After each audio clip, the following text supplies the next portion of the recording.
bridal party drama, to put it lightly. Before I begin, this will be very lengthy. I apologize for that ahead of time. I'll do my best to only include the important details.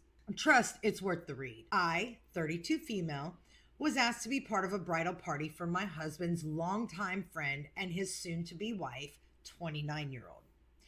I accepted, assuming this would be a good way to bond with bride more, despite her bridal party being a bunch of women she has previously already soured my opinion on. A week or so later, bride texted me asking if I would help plan the bachelorette party since her maid of honor, 22, was unable to do so since she has never planned a trip outside of Disney World before. I stupidly agreed, thinking this was another great bonding opportunity for bride and I. Besides, I was supposed to have help from maid of honor, so the burden wasn't supposed to be fully on myself. What could go wrong? Literally everything.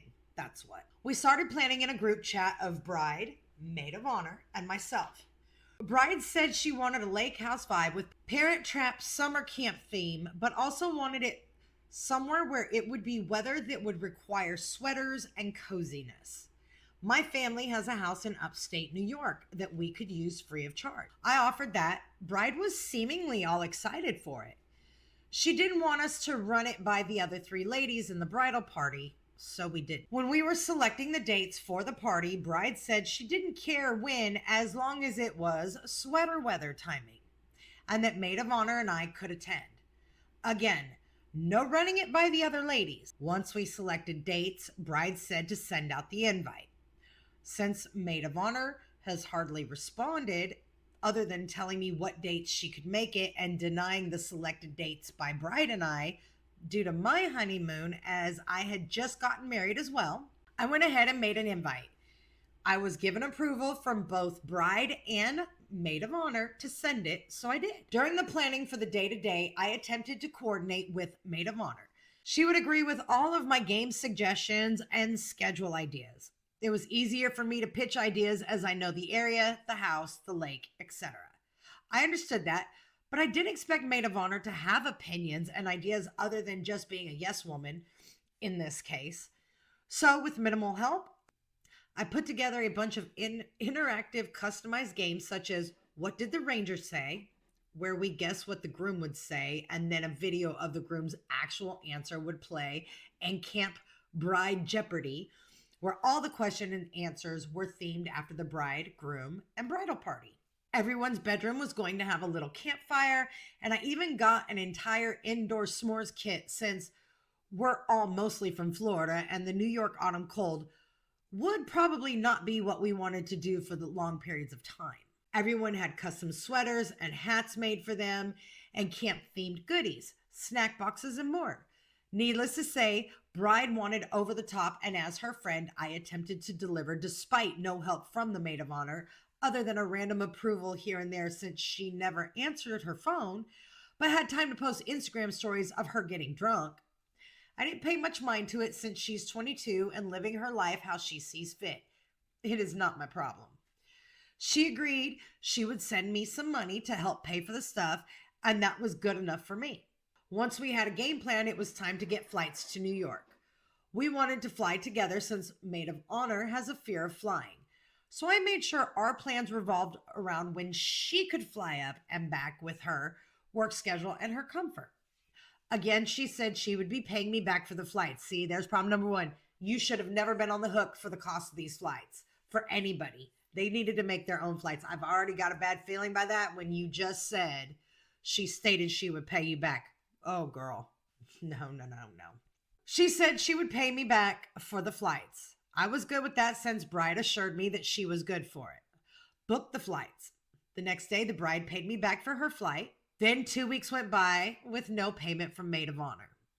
I kindly reminded her I needed her to pay me back, and she asked for another week extension. Reluctantly, I said okay. About a week later, I get a text from maid of honor asking me if she can pay me via Zelle. I said sure, though I'd prefer Apple Pay. She said she already sent it via Zelle. I then check and see only one of her 2 flights had been paid for. She claims she'll pay me the rest in 2 weeks. Again, reluctantly, I agree, since there's not much else I can do. Eventually, the trio group chat for planning went dead since Maid of Honor didn't answer much. So it went from the group text to individual text between Maid of Honor and myself, and then between Bride and myself. Well, a week after I got paid for the first flight, Maid of Honor asked me to cancel the outgoing flight since she no longer could go out that day, but wanted me to rebook her a flight for the next day. I thought it was an odd request, so I asked Bride if Maid of Honor was all right, or if something happened to where she needed to change her flight, since I figured given they were best friends, Bride would have already been made aware of the change. Bride did not, which I still find to be weird, but whatever. I worked with Maid of Honor to find her another flight out and explained that since she changed her flight, she would have to Uber to the house, as the airport is 45 minutes to an hour away, and she would be arriving late at night, the day that I would be arriving to get things set up around the house, running errands for the bachelorette weekend. Given that we're all adults and that the invitation explained that everyone is responsible for their own transportation, I didn't think this would be a very big deal. Maid of Honor lost her mind, saying she didn't feel safe taking an Uber, and essentially it was my responsibility to make sure she got from the airport to the house. I said point blank that I would not be doing that.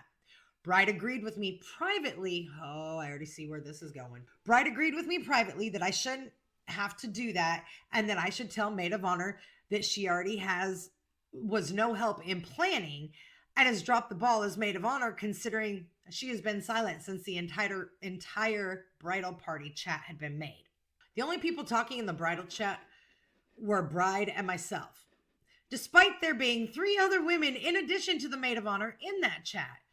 So I did what Bride told me to do. I told Maid of Honor she has dropped the ball and has not bothered to help with any of the planning, ideas for games, or anything, and that the Bride was well aware that I had done all the work. Maid of Honor responded that she won't be going on the trip and refuses to pay me back for her second flight, which fine. It was a few $100 and that sucks, but she was not worth the argument in my opinion. I wanted nothing to do with her at this point. After I did all the work with no help and bent over backwards to get her flights arranged how she wanted, which she should have done herself. This resulted in the Bride getting mad at me that I mentioned that anyone with eyes, including the Bride, could see that the Maid of Honor had dropped the ball since she doesn't respond to the Bride in the bridal party chat at a minimum. It has nothing to do with her not planning the bachelorette trip and everything to do with her not being the Bride's hype woman, which in my opinion is the first responsibility of a Maid of Honor. I sucked it up and apologized to the Bride, but apparently it caused an argument between Maid of Honor and Bride because Maid of Honor assumed that Bride was shit-talking her behind her back, which she was, but the Bride wanted to save face, so she denied that, obviously. But I have the text messages showing otherwise. In fact, I have the text showing her shit-talking every woman in her bridal party. But that's beside the point. Now that the Maid of Honor has dropped out, I'm able to solidify the rest of the party plans with Bride much faster since Bride is responsive like a normal person. Everything was set, paid for, and sent up to the house in New York for the party, which we were about a month and a half away from. I had a family trip planned to the house that we take every summer and was going to make sure all the party supplies were there and do some light setup. Once in New York, everything was going great. I was enjoying my family trip and spending time with my husband and parents. Until one morning, my bank called me, waking me up, telling me that my account had been frozen and marked as fraud.